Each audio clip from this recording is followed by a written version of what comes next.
Hello everyone. आज के इस वीडियो में हम एक्टिव वॉइस से पैसिव वॉइस में सेंटेंस को चेंज करना सीखेंगे और इसके लिए मैं यहाँ एक सेंटेंस लेकर आया हूँ और वो सेंटेंस है दे प्ले फुटबॉल एवरीडे। और ये सेंटेंस प्रेजेंट इंडेफिनिट टेंस का सेंटेंस है जिसे कि हम सिंपल प्रेजेंट टेंस के नाम से भी जानते हैं। और आज इसी एक वीडियो के जरिए मैं आप सभी को एक बहुत ही इंटरेस्टिंग और एक बहुत ही ईजी सा एक ट्रिक बताने वाला हूँ। और उस ट्रिक को अगर आप सीख जाते हैं तो बड़े आसानी से आप दिए गए सेंटेंस को, जिस तरीके का ये सेंटेंस दिया गया, इस तरीके के सेंटेंस को देखते ही आप ये बता देंगे कि सेंटेंस का एक्टिव वॉइस से पैसिव वॉइस क्या बनेगा। तो इसके लिए सबसे पहले हमें रूल के बारे में जानना बहुत ही ज़रूरी है। तो आइए सबसे पहले हम सेंटेंस को एक्टिव वॉइस से पैसिव वॉइस में चेंज करते वक्त जो रूल हमने इस्तेमाल करना है उस रूल को डिस्कस कर लेते हैं। तो इस तरीके के सेंटेंस में हमने सबसे पहले ऑब्जेक्ट को लिखना होता है जब हम इन्हें इस तरीके के सेंटेंस को पैसिव वॉइस में चेंज कर रहे हो। लेकिन अक्सर ऐसा देखा जाता है कि दिए गए सेंटेंस में ऑब्जेक्ट को पहचानने में भी हमें कई बार कन्फ्यूजन हो जाता है। तो इसे पहचानने का एक छोटा सा तरीका मैं बता दूं आप लोगों को कि याद रखिएगा, दिए गए सेंटेंस में ऑब्जेक्ट का होना भी ज़रूरी है, क्योंकि कई बार ऐसा सेंटेंस भी होते हैं जिसमें ऑब्जेक्ट मौजूद ही ना हो। तो अगर दिए गए सेंटेंस में ऑब्जेक्ट मौजूद है तो आपने करना क्या, दिए गए सेंटेंस में आपने ढूंढना है वर्ब को। वर्ब यानी क्रिया। दिए गए सेंटेंस में क्या काम हो रहा है आपने उसे ढूंढना है। तो अगर आप इस सेंटेंस को पढ़ेंगे they play football every day, तो यहाँ पे प्ले हमारा वर्ब है। तो वर्ब के ठीक बगल में आपने देखना है, तो वर्ब के ठीक बगल में हमारे यहाँ फुटबॉल लिखा हुआ है और यही फुटबॉल हमारा ऑब्जेक्ट है जिसे मैंने यहाँ पे लिख दिया। ठीक है, तो इस तरीके से हम बड़े आसानी से अपने दिए गए सेंटेंस में ऑब्जेक्ट को पहचान सकते हैं। इसके बाद पॉइंट नंबर 2 में हमने हेल्पिंग वर्ब को लिखना होता है जब भी हम दिए गए सेंटेंस को एक्टिव वॉइस से पैसिव वॉइस में चेंज करते हैं। और आज का हमारा जो ट्रिक है वो इसी हेल्पिंग वर्ब से जुड़ा हुआ है। तो हमारा जो ट्रिक है उस ट्रिक को मैं कहता हूँ number 1 M. Okay, number 1 M. तो यहाँ मैं बता दूं, नंबर 1 का मतलब होता है वर्ब की फर्स्ट फॉर्म, ए का मतलब होता है हेल्पिंग वर्ब आर, आई का मतलब होता है हेल्पिंग वर्ब इज और एम का मतलब होता है हेल्पिंग वर्ब एम।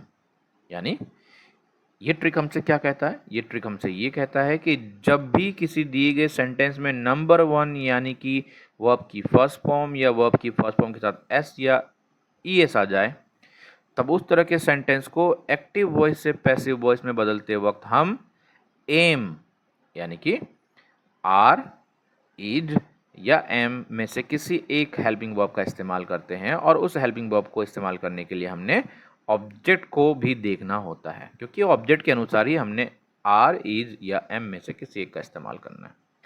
तो अभी तुरंत हमने इस सेंटेंस में देखा कि हमारा जो ऑब्जेक्ट है वो फुटबॉल है, तो फुटबॉल के अकॉर्डिंग हमने यहाँ हेल्पिंग वर्ब इज का इस्तेमाल करना है। तो इस तरीके से हमें हमारे रूल का दूसरा पॉइंट में मिल गया। पहला पॉइंट हमारा ऑब्जेक्ट था जो कि था फुटबॉल। अब इसके बाद तीसरे पॉइंट की ओर बढ़ते हैं। तीसरा पॉइंट बहुत ही आसान पॉइंट है, इसे याद रखना बहुत ही आसान है। इस पॉइंट को याद करने के लिए आपने इस बात को याद रखना है कि तीसरे में तीसरा यानी कि पॉइंट नंबर तीसरे में वर्ब तीसरा यानी कि वर्ब की थर्ड फॉर्म। तो दिए गए सेंटेंस में आप देखें दे प्ले फुटबॉल एवरीडे, इस सेंटेंस में हमारा जो वर्ब है वो है प्ले।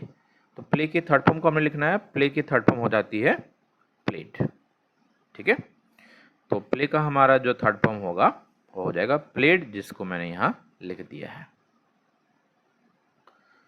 इसके बाद हम बढ़ते हैं अपने अगले पॉइंट में। अगला पॉइंट है हमारा पॉइंट नंबर 4।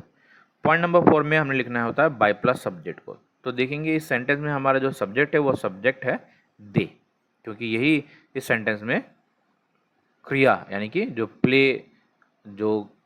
प्ले का काम, जो खेलने का काम जो कर रहा है वो हमारा जो सब्जेक्ट है वो दे कर रहा है, इसलिए ये हमारा सब्जेक्ट है। तो हम बाय के साथ क्या दे लिख देंगे?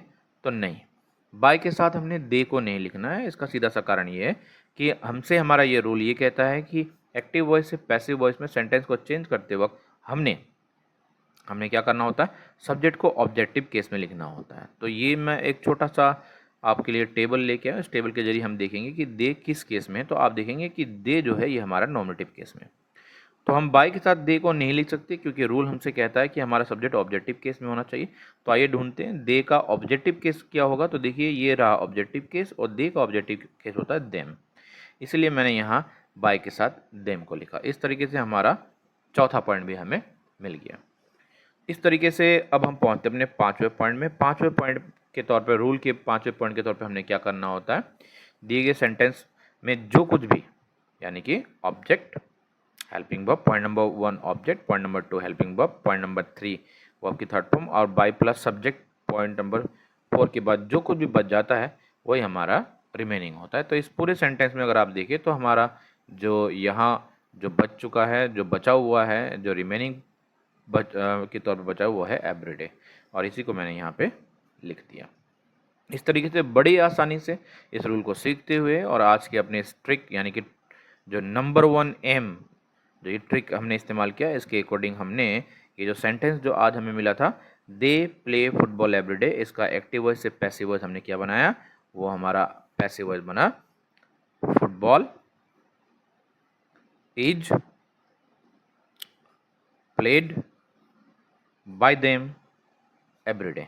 और इसी आंसर को मैंने यहाँ लिख दिया है कि football is played by them everyday. तो इस तरीके से हमने बड़े आराम से आज के अपने ट्रिक के जरिए एक्टिव वॉइस के सेंटेंस को पैसिव वॉइस में बदलना सीखा। अब इसी ट्रिक का इस्तेमाल करते हुए, इसी रूल का इस्तेमाल करते हुए एक और सेंटेंस को आज हम एक्टिव वॉइस से पैसिव वॉइस में चेंज करके देखते हैं। और जो ये दूसरा सेंटेंस मैं लेकर आया आप लोगों के लिए वो है सी ड्रिंक्स मिल्क एवरी मॉर्निंग। तो इसे पैसिव वॉइस में चेंज करने के लिए हमने फिर इसी रूल का इस्तेमाल करना है। सबसे पहले हमने ऑब्जेक्ट को ढूंढना है। तो दिए गए सेंटेंस में हमने पहले वर्ब को देखना है। जो वर्ब है यहाँ ड्रिंक, इसके ठीक बगल में जो मौजूद होता है वही हमारा ऑब्जेक्ट होता है, मैं आपको बता चुका हूँ। तो इस तरीके से हमारा जो ऑब्जेक्ट मिला इस सेंटेंस में क्या मिला, वो है मिल्क। दूसरे पॉइंट में हमें लिखना होता है हेल्पिंग वर्ब को, जैसा मैं बता चुका हूँ। और इसके लिए हमने अपना ट्रिक को इस्तेमाल करना है। क्यों इस ट्रिक को इस्तेमाल करेंगे, क्योंकि इस दिए गए सेंटेंस में हमें क्या मिला है, वर्ब के तौर पे ड्रिंक्स मिला है। ड्रिंक यानी कि वर्ब की फर्स्ट फॉर्म के साथ एस। तो मैंने जैसा बताया, या तो वर्ब की फर्स्ट फॉर्म या वर्ब की फर्स्ट फॉर्म के साथ एस या एस अगर हमें मिलता है तो हमने अपना ये ट्रिक इस्तेमाल करना है। नंबर 1 एम, नंबर 1 यानी वर्ब की फर्स्ट फॉर्म या वर्ब की फर्स्ट फॉर्म के साथ एस एस मिले तो एम यानी कि या तो आर या तो इज या तो एम हेल्पिंग वर्ब का इस्तेमाल करना है हमने, वो भी ऑब्जेक्ट के अकॉर्डिंग। तो दिया गया सेंटेंस में हमें ऑब्जेक्ट के तौर पे मिल्क मिला तो मिल्क के साथ हम हेल्पिंग वर्ब इज का इस्तेमाल कर देंगे। इस तरीके से हमें अपने रूल का पॉइंट नंबर 2 भी मिल गया, यानी कि हेल्पिंग वर्ब, जो कि बन गया इज। अब इस सेंटेंस में हमने पॉइंट नंबर 3 को लिखना है और थर्ड नंबर में मैंने आपको बताया तीसरे में तीसरा। तो इस सेंटेंस में हम देखेंगे हमारा जो वर्ब है तीसरे में तीसरा यानी कि वर्ब थर्ड। तो हम वर्ब को ढूंढेंगे। हमारा वर्ब इस दिए गए सेंटेंस में ड्रिंक्स लिखा हुआ है, तो ड्रिंक की जो थर्ड फॉर्म होती है वो क्या होती है, वो होती है ड्रंक। तो हमने उसे भी यहाँ लिख दिया। इस तरीके से अपने रूल में हमें अभी तक 3 पॉइंट मिल गया। पहला ऑब्जेक्ट जो कि बना मिल्क, दूसरा हेल्पिंग वर्ब जो कि हमें मिला एज, और तीसरे में तीसरा यानी कि वर्ब की थर्ड फॉर्म ड्रिंक की थर्ड फॉर्म हमने लिख दी ड्रंक। चौथे पॉइंट में हमने लिखना होता है बाय प्लस सब्जेक्ट को। तो इस सेंटेंस में हमारा जो सब्जेक्ट है वो है सी, लेकिन हम बाय सी नहीं लिखेंगे क्योंकि मैं अभी तुरंत आपको बता चुका हूँ कि कभी भी जब भी हम एक्टिव वॉइस से पैसिव वॉइस में सेंटेंस को चेंज करते हैं तो सब्जेक्ट के तौर पे हमने जो भी हमें पर्सन मिलता है उसका ऑब्जेक्टिव केस लिखना है। तो आइए देखते हैं सी का ऑब्जेक्टिव केस क्या होता है और ये किस केस में मौजूद है। तो देखेंगे सी जो है हमारा नॉमिनेटिव केस में, तो इसे हमने चेंज करना है ऑब्जेक्टिव केस में। तो सी का जो ऑब्जेक्टिव केस होता है आप देखेंगे सी का ऑब्जेक्टिव केस होता है हर। तो हर हमें मौजूद हर हमें मिला इस सेंटेंस में जो कि ऑब्जेक्टिव केस में मौजूद है। तो इस तरीके से हमारा आंसर क्या बना, बाय हर। ये हमारा पॉइंट नंबर 4 हो गया।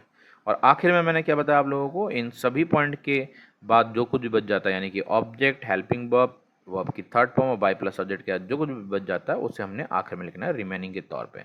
तो इस पूरे सेंटेंस को अगर आप देखेंगे तो इस पूरे सेंटेंस में हमारा जो आखिरी में जो कुछ बचा है वो है एवरी मॉर्निंग, और यही है हमारा रिमेनिंग जिसको मैंने यहाँ लिख दिया। तो इस तरीके से बड़े ही आराम से इस इंटरेस्टिंग से ट्रिक को सीखते हुए, जो कि ट्रिक है नंबर 1 एम, और रूल के पॉइंट को स्टेप बाय स्टेप हमने जो सीखा उसके अकॉर्डिंग हमने ये जो सेंटेंस है सी ड्रिंक्स मिल्क एवरी मॉर्निंग, इसका पैसिव वॉइस बनाना सीख लिया, जो कि बन गया इसका passive voice milk is drunk by her every morning. तो इस तरीके से आज के इस वीडियो के जरिए हमने बड़े ही आसानी से इस तरीके के सेंटेंस का एक्टिव वॉइस से पैसिव वॉइस बनाना सीख लिया। इसके अलावा मैंने एक्टिव वॉइस से पैसिव वॉइस में सेंटेंस को चेंज करने के लिए अलग अलग टेंस के बारे में भी बताया है अपने अलग अलग वीडियो में, कई इंटरेस्टिंग ट्रिक्स के जरिए। अगर आप उन वीडियोज़ को भी देखना चाहते हैं तो आप उन्हें लिंक में से जाकर उन्हें देख सकते हैं। तो आज की वीडियो के लिए बस इतना ही। Thank you very much.